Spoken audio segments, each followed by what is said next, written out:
Our 2023 Miami Dolphins Prospect Spotlight Series continues with Maryland offensive tackle Jaelyn Duncan, who he is, how he fits, and where the Dolphins would need to draft him to add him to the roster for 2023 and beyond. You are Locked On Dolphins, your daily Miami Dolphins podcast, part of the Locked On Podcast Network, your team every day.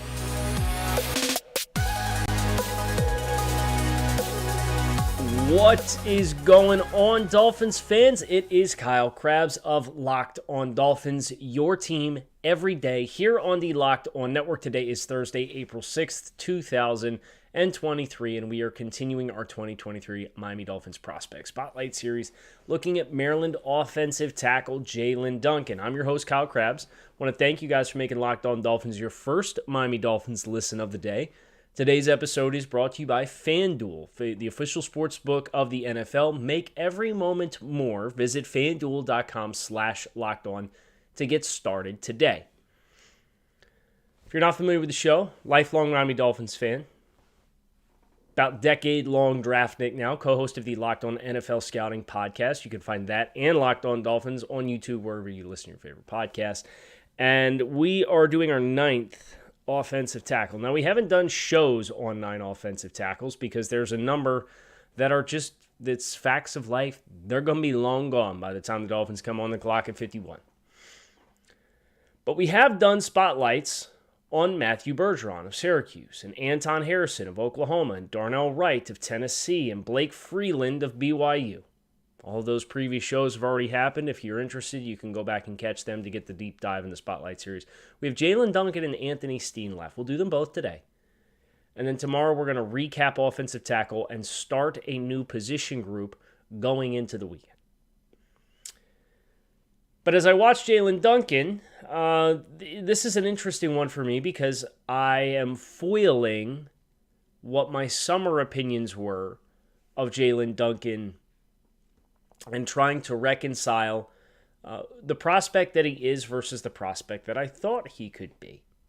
So let's talk about Jaelyn Duncan, and let's start with the obvious of who he is before we talk about how he fits. Duncan is a Senior Bowl participant from the 2023 iteration of the game. He is a 6'5" 3/4" 306-pound offensive tackle with 33-inch arms. He ran a 5.1 second 40-yard dash in Indianapolis, the NFL Combine, with a 1.78 second 10-yard split. Those numbers, respectively, are 79th and 54th percentile of all offensive tackles since the year 2000. He jumped 31.5 inches in the vertical and jumped 113 inches in the standing broad jump. Those numbers are 86th percentile and 92nd percentile, respectively, amongst all offensive tackles to come through the NFL Combine since 2000. So, good athlete. I think that's one thing about Duncan that becomes quite apparent very quickly is the natural athleticism leaps off the screen. You see the movement skills, you see the power at first contact, you see the ability to pull and wrap and run power concepts or climb to the second level. There's a lot to like here with Jaelyn Duncan. Biographically, he was a 4-star recruit out of the state of Maryland.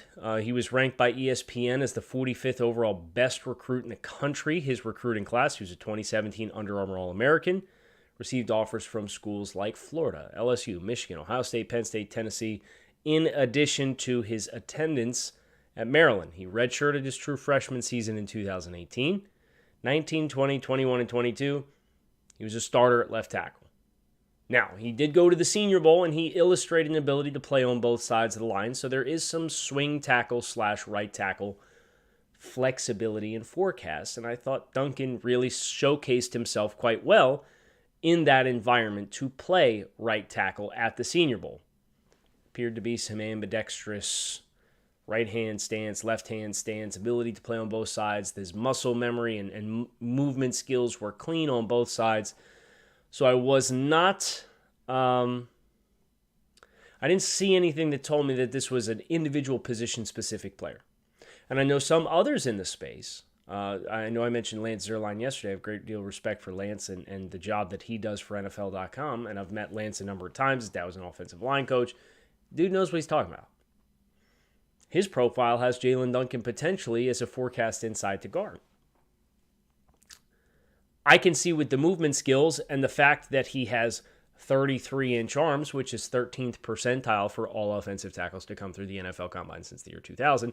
There are some bullet points in the assessment of Jaelyn Duncan that might nudge you that way. I do think this is a player who could probably get away with playing any of the 4 spots aside of center on the offensive line. And again, with the ability in the offense that they ran at Maryland with Coach Loxley, and you've seen the ability to pull. You've seen the ability to get out in front in the screen game and block in space or get up on the second level while simultaneously also executing the primary responsibilities in the box as an A-level defender on the line of scrimmage at the point of attack. Pretty diverse showings on film. So as you might be hearing us kind of paint the picture of who Jaelyn Duncan is, you could get pretty excited here. There's a lot to like, and there's no question. And I think that's the thing that I struggle with Jaelyn Duncan the most, is I know how much I love Jaelyn Duncan in July and August, where I watched him block Aiden Hutchinson and David Ajabo, and I thought this was a player who had the physical talent to be the top offensive tackle in the class. He is not.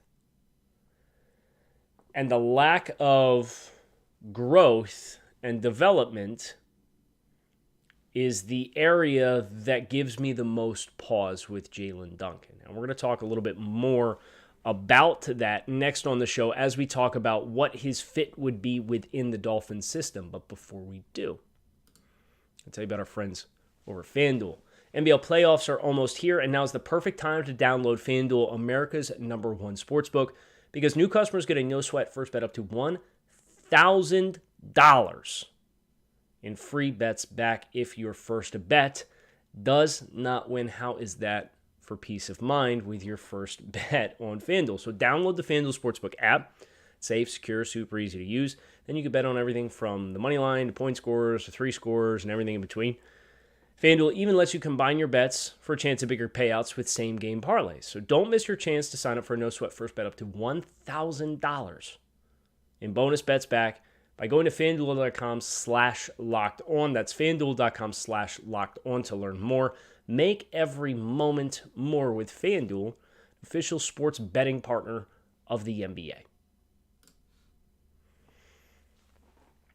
As we get ready to talk about who Jaelyn Duncan is, consider this your invitation to join us on the subtext community, 305-419-3924. You could text Dolphins. Sign up to talk one-on-one with me and get some behind-the-scenes looks at some of the materials that we have. That is Dolphins to 305-419-3924. Get your first 2 weeks free. Find out if it's for you. But you talk with me on a one-on-one basis, on a daily basis. I have my draft profiles up, my player prospect big board that has all of the players at all of the positions that we are grading, the ones that we're doing the shows on versus the ones we're not doing the shows on. So you kind of get this punch list and prep list for the draft. And then we also have our 5-year salary cap outlook as well.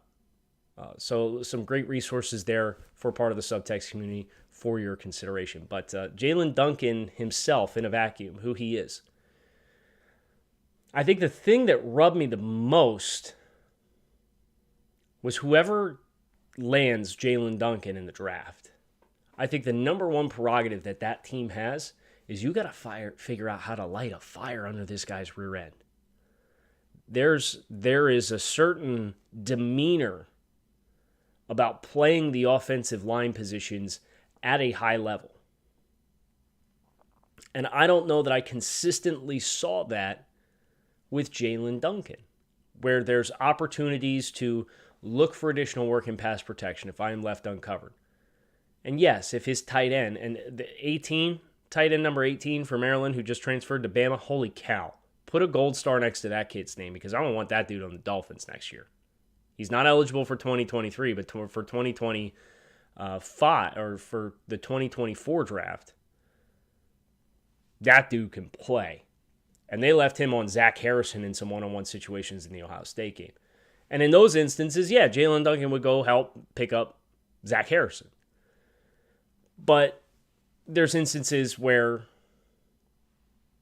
it's not Zach Harrison against the tight end, and we are too content within the play. There's plays where we're on the backside of a run concept, we work our initial cutoff, and the run pops out the other side, and he's 3 steps away from a linebacker that he could have worked up to climb to prevent cutoff, or to provide cutoff, and then that player goes and makes the tackle. So his initial effort and his natural athleticism are outstanding. But the down-to-down consistency in the urgency and the intensity in which he plays was something that popped to me that I didn't know that I got the warm and fuzzies on. Another thing that I struggled with Jaelyn Duncan was I felt this was a player who made the same mistakes in 2023 as he did in 2022. And when you're doing, or in 2022 as he did in 2021, not a math guy. But when you're doing player evaluation, right, and you're scouting in advance, so when you're doing scouting of players in the summertime for 9 months later, you always kind of have to have that leap of faith, and you find a lot of excitement in players who you see, look, the foundation here is tremendous. He's got to clean some stuff up. And for Jaelyn, I didn't think he necessarily cleaned up some of the outstanding issues, particularly in pass protection. I think he's a better run blocker than he's a pass protector right now. And he's got really light feet. I think that's the frustrating thing. You watch him in his angular sets and setting against wide-angled rushers where you need to take that 45-degree set to meet that pass rusher off the edge. And his ability to get out there is easy. It looks easy. But then the point of first contact comes and he looks like he really likes to try to clamp with his hands. And he'll get himself into trouble there because when he goes to clamp, the intensity of him trying to clamp with both hands and kind of trap that defender chest to chest is if they reduce their surface area, he misses the punch. And when he misses the punch, then by the time he tries to recover, he hasn't consistently offset that upfield push by that pass rusher. He struggled a lot against Ohio State with power rushers and speed to power conversions. As far as Zach Harrison, the last 2 plays of the game, Maryland offensively, when it was a 1-score game, they're in the final minute, they're backed up inside their own 10-yard line, and Duncan gives up sacks on consecutive plays to Zach Harrison, where there was just no effective stun of the upfield rush because we simply just tried to trap with the hands, clamp, sit down, and anchor. Well, the first one was a speed to power conversion in which Talia Tungavaloa kind of stepped up into the pocket and into the lap of Harrison, who sacked him through Jaelyn Duncan's frame. And the other one was a speed rush off the outside in which he kind of showed power and then converted, but there was no effort to stun. And when he missed his first punch, then it was a very soft angle for him for Zach Harrison to continue to work his way around. That's been kind of the deal with Duncan as a starting tackle, is the pass protection elements of his game has been considered an area of improvement. I think you could certainly see and forecast this player with his foundation in the right environment growing into becoming a highly impactful starting tackle in the NFL. But with the technical lapses that he has, it's not a guarantee that that development is going to take place. I think this is a high variance outcome draft projection, and I think it's a high variance outcome player on a snap-by-snap basis until there is more consistency in the fundamentals of offsetting pass rushers, particularly those who can strain you with speed and get you on an island, and then on that third step kind of decide, I'm going to convert to power and push through him, crash back down across his face, in which case he needs to strengthen his inside leg, his post leg, and make sure that you're cutting off that avenue when you're not on even levels with your guard. Or if they go around the outside, that you have more variance and consistency and accuracy with your hands to offset that initial push. So all of that pieces together for a player who's highly athletic. It's a 3-year pedigree of starting in the Big Ten, 39 career starts at left tackle. You feel like he has positional versatility. The athleticism is probably, if you took his speed elements and his lower body explosiveness elements, he didn't run shuttles at the combine. He's like a 70th percentile athlete. He doesn't have ideal length, but he passes NFL threshold. He'll pass NFL thresholds as far as offensive tackle arm length for all 32 teams at 33 inches. Some teams it's 33, some teams it's 32 and a half, but he's long enough to play offensive tackle. The question is how much confidence do you have to get this player in your system and develop him into the player he is capable of being?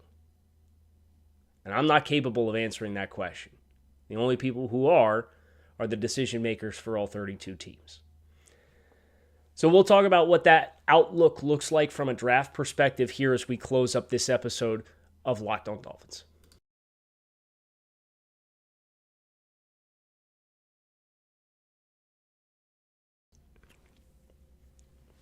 There have been ample tackles who have been drafted on potential.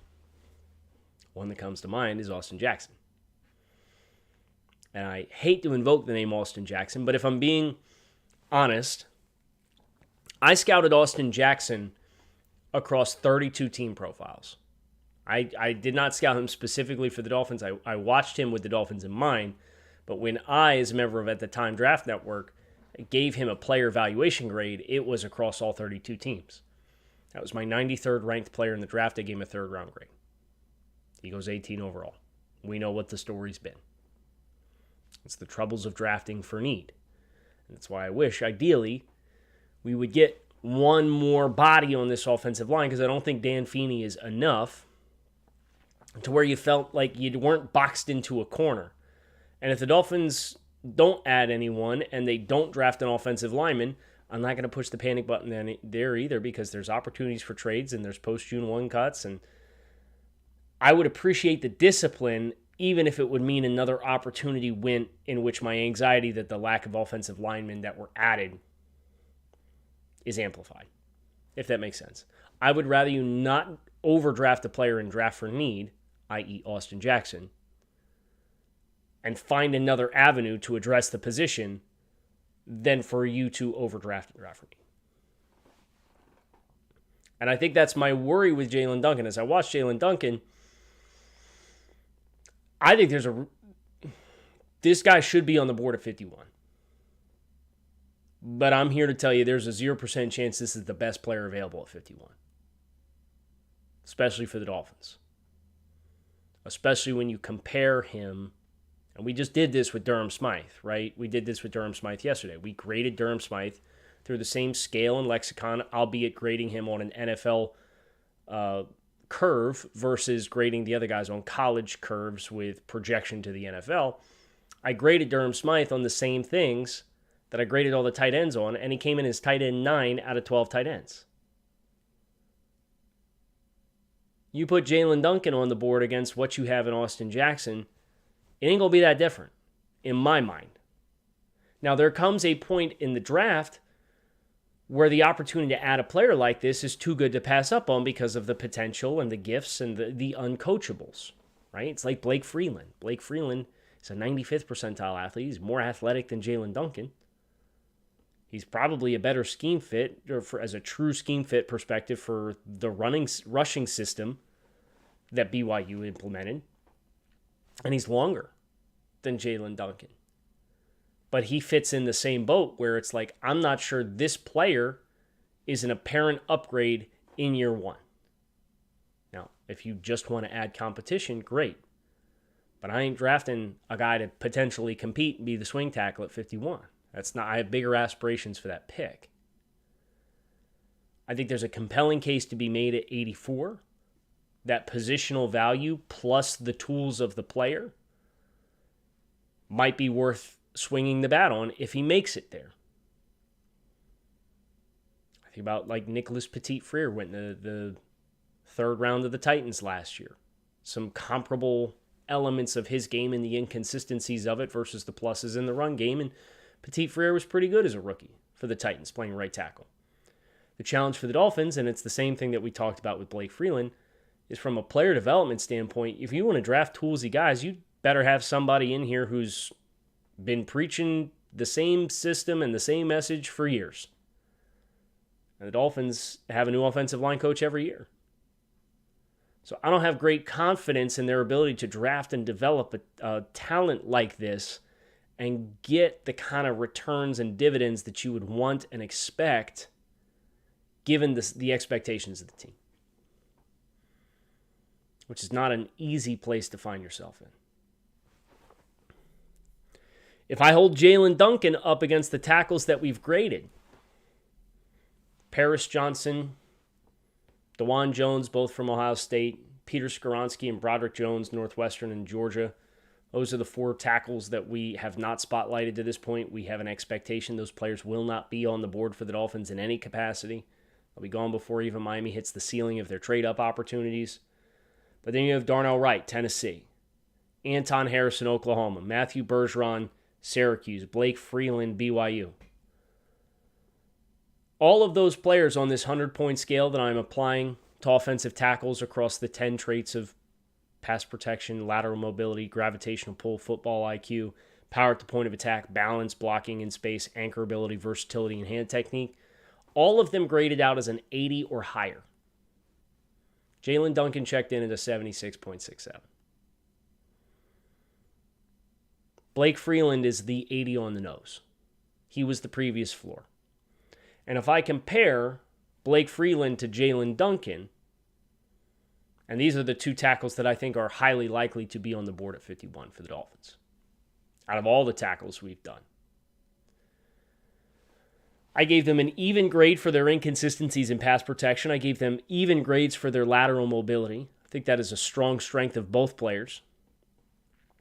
I gave Freeland an edge in gravitational pull. He's longer. It shows. I gave him a higher football IQ. I think he has developed and continued to trend in the right direction, where I'm worried about Duncan being stagnant with the questions that he has across now 2 seasons consecutively.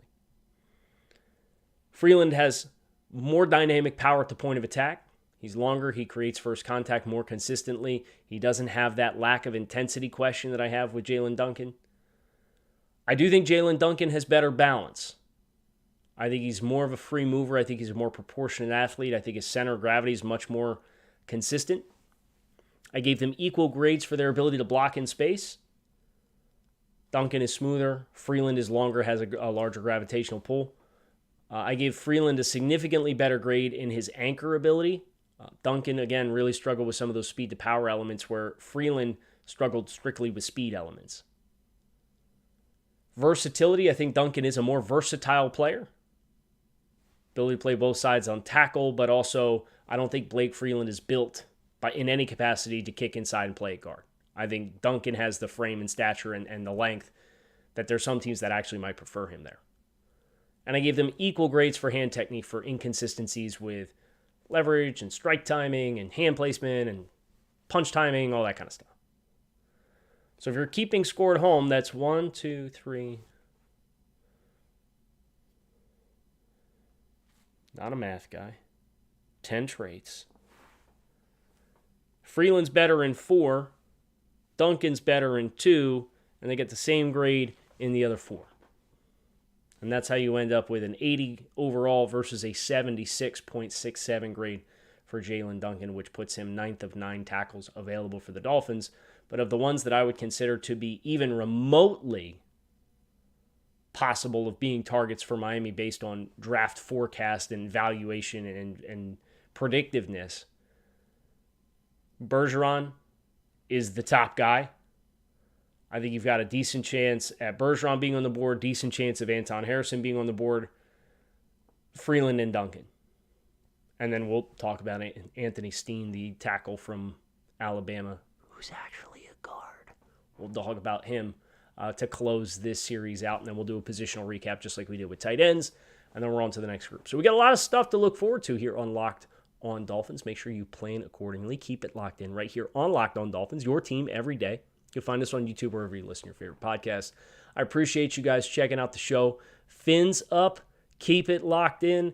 Enjoy the rest of your mornings. We'll be back this afternoon to talk about Anthony Steen. Looking forward to it. Talk to you soon.